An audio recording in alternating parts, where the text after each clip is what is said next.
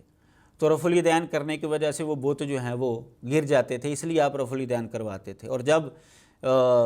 بتوں والے لوگ نماز پڑھنا چھوڑ گئے، لوگ خالص مسلمان ہو گئے، تو پھر آپ نے رفع الیدین جو ہے وہ ختم کروا دیا۔ حالانکہ یہ بات بالکل غلط ہے۔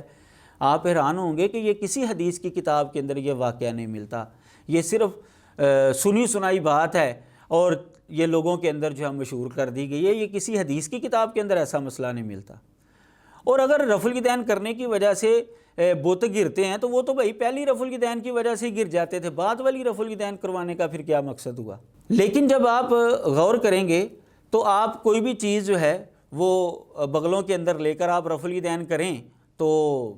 وہ چیز نہیں گرے گی۔ مثال کے طور پر میں یہی کتاب جو ہے وہ اخبار الفقہاء والمحدثین، یہ کتاب جو ہے وہ آپ کے سامنے یہاں پر رکھتا ہوں، تو میں رفع الیدین کرتا ہوں، دیکھیں کوئی نہیں گر رہی، کتنی دفعہ کریں گے نہیں گر رہی کتاب۔ تو اس کا مطلب یہ ہے کہ یہ صرف خام خیالی ہے احباب کی، اس سے یہ بتوں والا مسئلہ جو ہے یہ قطعاً جو ہے وہ نہیں ملتا کسی کتاب کے اندر، یہ صرف مشہور کی ہوئی بات ہے۔ ساتویں دلیل جو ان احباب کی طرف سے پیش کی جاتی ہے وہ ہے قرآن مجید کی سورۃ المؤمنون کی آیت کریمہ، قد افلح المؤمنون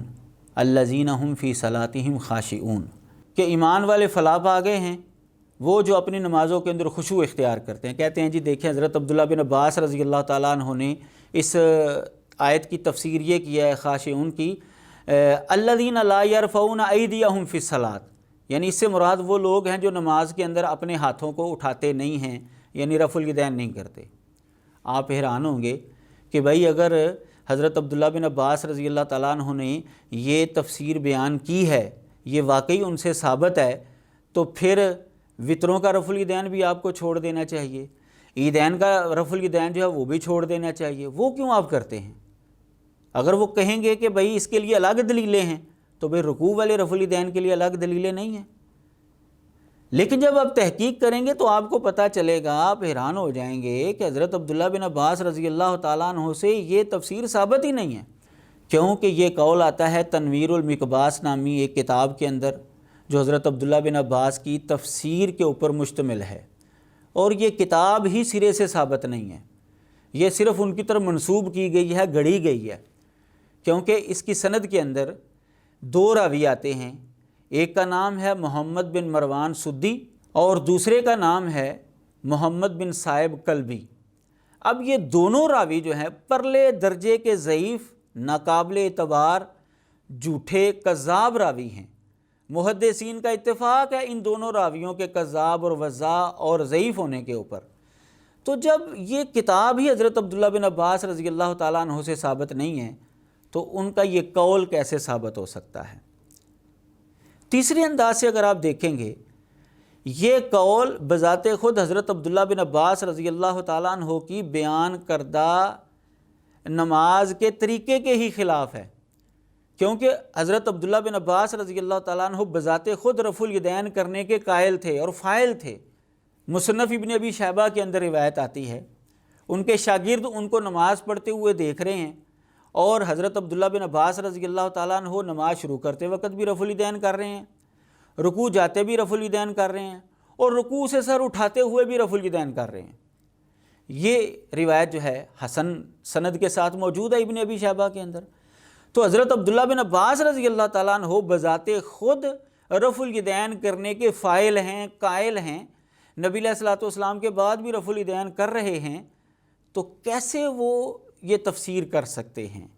یعنی اس تفسیر کے ضعیف ہونے کے اوپر حضرت عبداللہ بن عباس رضی اللہ تعالیٰ عنہ کا ذاتی عمل بھی دلالت کر رہا ہے۔ 8ویں دلیل ان احباب کی طرف سے جو پیش کی جاتی ہے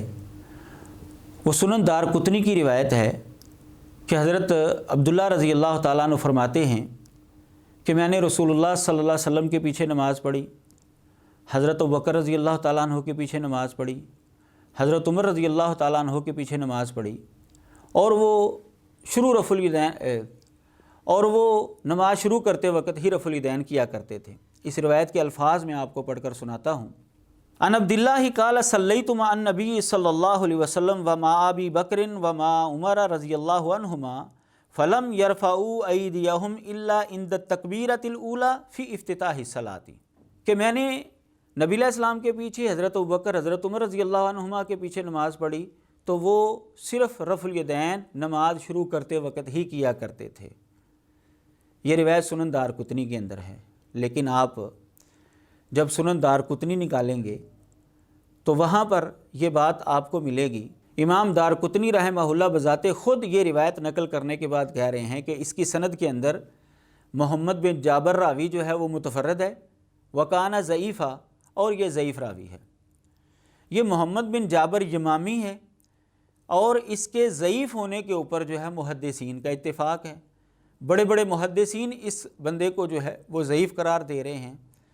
یہ میرے سامنے کتاب ہے حافظ زبیر الجزئی رحمہ اللہ کی، انہوں نے اس روایت کے اوپر تفصیلی گفتگو کی ہے صفحہ نمبر 151 پر۔ فرما رہے ہیں کہ یہ روایت موضوع ہے کیونکہ بہت سے محدثین نے اس روایت کو ضعیف قرار دیا ہے۔ نام لکھتے ہیں امام احمد بن حنبل رحمہ اللہ، امام حاکم رحمہ اللہ، امام دارقطنی، امام بہقی، ابن جوزی، امام شوکانی، ابن قیم اور دیگر محدثین کے نام جو ہے انہوں نے یہاں پر لکھے ہوئے ہیں۔ یہ سارے اس بات پر متفق ہیں کہ یہ روایت ضعیف ہے، ناقابل اعتبار ہے، اور خاص محمد بن جابر یمامی کے حوالے سے محدثین نے جو جرح کی ہے، امام احمد بن حنبل ہیں، یحییٰ بن معین ہیں، عمر بن علی ہیں، امام بخاری، امام ابو داؤد، امام نسائی، ایک لمبی فہرست ہے۔ یہاں پر 20 محدثین کے نام انہوں نے باقاعدہ ان کی کتابوں کے حوالوں کے ساتھ جو ہے وہ نقل کیے ہیں، جس کا یہ نتیجہ نکلتا ہے کہ یہ روایت ضعیف ہے، کیونکہ محمد بن جابر یمامی ضعیف ترین راوی ہے۔ اس کے ضعف کے اوپر محدثین کا اتفاق ہے۔ دوسرا جواب اس روایت کا کہ اگر اس روایت کے مطابق ہمارے احباب عمل کرتے ہیں تو پھر وطروں والی رفع الیدین کیوں کر رہے ہیں اور عیدین والی رفع الیدین کیوں کر رہے ہیں؟ کیونکہ اگر اس روایت کا یہی مفہوم ہے تو پھر وطروں والی بھی ختم ہونی چاہیے اور عیدین والی بھی ختم ہونی چاہیے۔ اگر کہیں کہ جی نہیں وہ دوسری روایتوں کے اندر آتی ہے تو پھر بھائی رکوع والی بھی تو دوسری روایتوں میں آتی ہے، وہ کیوں نہیں تسلیم کی جائے گی؟ تیسرا جواب یہ ہے